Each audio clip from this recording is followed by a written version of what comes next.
दोस्तों आज की कई बड़ी खबरें जिसको मैं एक साथ आपके लिए लेकर आया हूं। आज हम बात करने वाले हैं बांग्लादेश के अंदर में जो विमान दुर्घटना हुआ है इसके बारे में भी।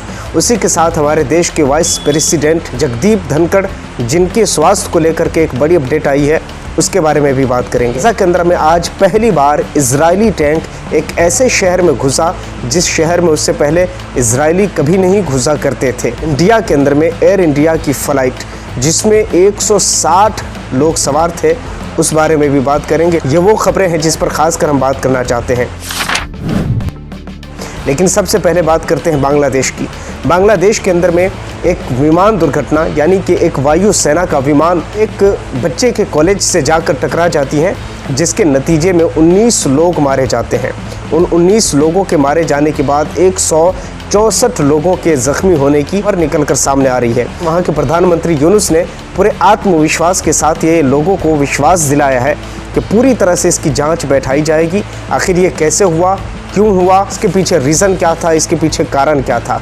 उसी के साथ अगर हम बात करें तो 164 लोग घायल हैं अभी तक।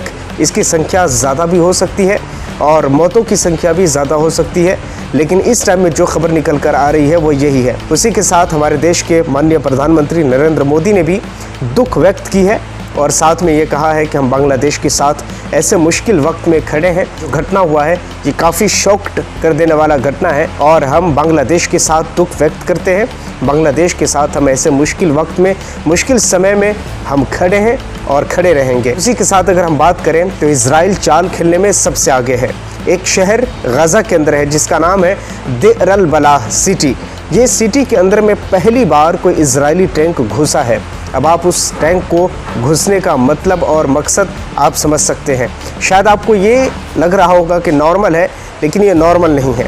देखिए, गाज़ा का कोई ऐसा शहर, कोई ऐसी सिटी मुझे लगता है कि अब नहीं रहा कि जिसके अंदर में खुद गाज़ा के लोगों की हुकूमत, गाज़ा के लोगों की सत्ता हो वहाँ पर।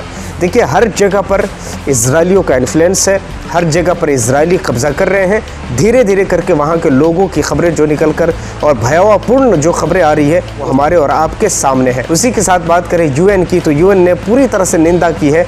यानी गाज़ा के अंदर में जो कुछ हो रहा है उसको लेकर के यूएन ने कहा कि जल्दी से जंग को ख़त्म कर दिया जाए, अब इससे ज़्यादा जंग नहीं बढ़ाया जाए।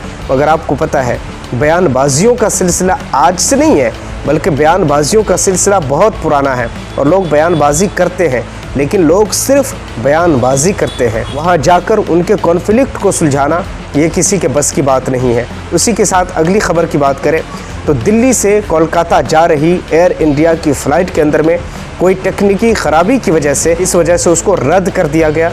यानी आप एक खुले शब्दों में कहें तो आप ये कह सकते हैं कि 160 यात्री जो कि अपनी जान से हाथ धोते धोते आज बच गए हैं। हालांकि इससे पहले आपने देखा होगा अहमदाबाद के अंदर में जो एयरप्लेन क्रैश हुआ था उसमें कितने लोग अपनी जानों से हाथ धो बैठे थे।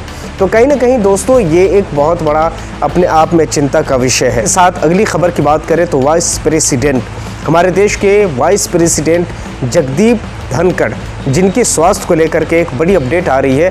अचानक उन्होंने इस्तीफ़ा दे दिया और कहा कि भाई हमारे स्वास्थ्य का मामला है, हमें ज़्यादा ज़रूरत है इस चीज़ की कि हम अपने स्वास्थ्य पर इस वक्त ध्यान दें। ये कहते हुए उन्होंने इस्तीफ़ा दे दिया है। आज उनके इस्तीफ़ा की पूरे इंडिया भर में चर्चा है और विपक्ष इस चीज़ को किसी और नज़रिए से देख रहे हैं।